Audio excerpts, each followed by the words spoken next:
તાકાત જરૂરી નથી, હિંમત જરૂરી છે. કઈક દાખલો છે ને કે બરોબર વેરાન વગડો, એ વગડામાં એક નદી હાલી જાય અને નદીની બે કોર એમ કહેવાય મોટો ગાળો, ની ગાળાની અંદર 4 ચોર બેઠેલા, અને ત્યારે તો માણસ હાલીને વટે માર્ગે, કોઈ ગાડા લઈને નીકળે, કોઈ ઘોડા લઈને નીકળે, વાહન વ્યવસ્થા નહીં ત્યારે. અને એમાં કોઈ વટે માર્ગું નીકળે તો લૂંટી લે એવી વાટે 4 ચોર બેઠેલા.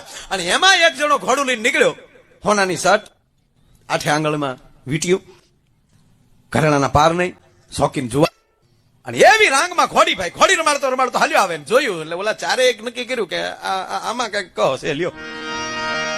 અને ઘોડી બરોબર આમ ઢાળ ચડે ને વેગ ધીમો પડે, ચા આપણે પાડી દેવાની.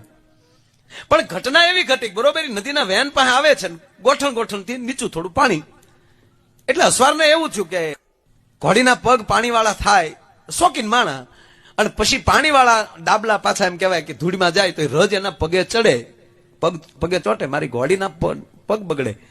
અને તાકાત વાળો માણસ એટલે મહેશભાઈ ઘોડીથી નીચે ઉતરી અને પાણીમાં આમ ઘોડીને તેડી ઊંચી કરીને સામે કાંઠે મૂકી દીધી. ઓલા ચારેય રાજીનામા આપ્યા કે આ તારો બાપ ઘોડા તેડે એને પડખે સડાય.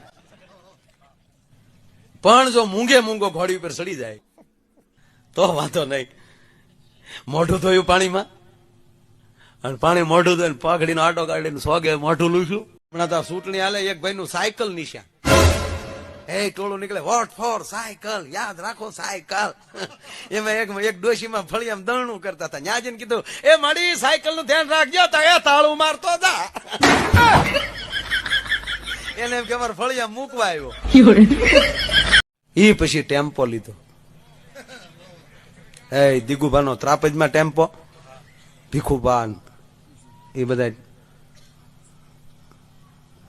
ત્રાપજમાં. હા, તળાજા મોવા પાટો બંધાનો. એ હાલો તળાજા કરતા તળાજા આવીએ ને પછી પાછા મોવા બાજુ જઈને થોડી હાજી પર સુધી થઈ જાય, હાલો તળાજા, કારણ કે ઓલું જ મગજમાં ગળી ગયું હોય ને. જાતા મોવા પી ગયેલો રાતનો નીકળ્યો હોય અને કફનનો શેડો બોરડીમાં ફળાઈ જાય તો ઉભો ગીત ગાતો હોય, છોડ દો અસલ જમાના ક્યા કરે. એ તારો બાપ બોરડીમાં છે, તું વેમ મારે માં.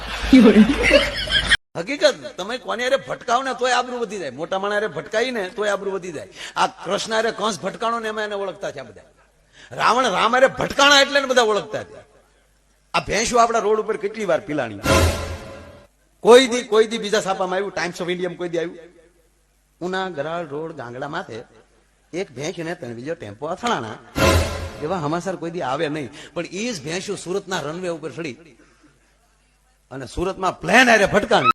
એક ભાઈ ઉભો બગે, આ કઈ મજા આવતી નથી ને સમય જાતો નથી. તેની પત્ની સાંભળી, હું બોલ્યા કે સમય નથી જાતો, ટેમ નથી જાતો કઈ. એ કે જો સામે કપડાનો ઢગલો પીડ્યો, ટેમ હું ન જાય. હવે સાંભળજો, ઝીણી જ વાત છો. એ કપડા તમે ધોઈ નાખો છો કે હું ધોઈ નાખું?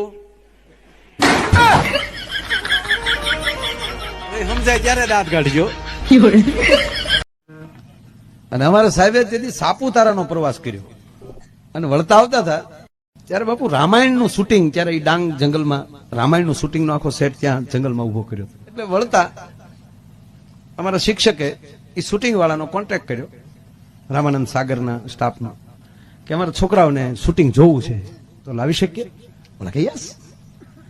એને રીસ વાંદરા ઘટતા હતા. રામ રાવણનું યુદ્ધનું શૂટિંગ હતું. એ શૂટિંગ જોયું ને બહુ મજા આવી. પછી શૂટિંગમાં જે હોય ને એ પાછું ટીવીમાં ન હોય. શૂટિંગમાં વાતો હાલતી હોય, બોલતા હોય, ડબિંગ તો પછી હોય બધું. કે શૂટિંગમાં લડતા વાતો કરતા કે તમે કેટલા ભાઈ? તમે 4 ભાઈઓ. શું કરો ત્યાં? 2 વાંદરા છે, 2 રાક્ષસ થયા. પગાર શું છે? રોજના પસા રૂપિયા લેખે નક્કી કર્યું છે. જમવાનું કે જનરલ રસોડો જમી લઈએ, કુવાનું સામે ગાડલે હોઈ જઈએ. તારી પાસે કઈ માણેક સંતે એવું કહે છે? મારી પાસે કઈ તો હું થોડી આવો.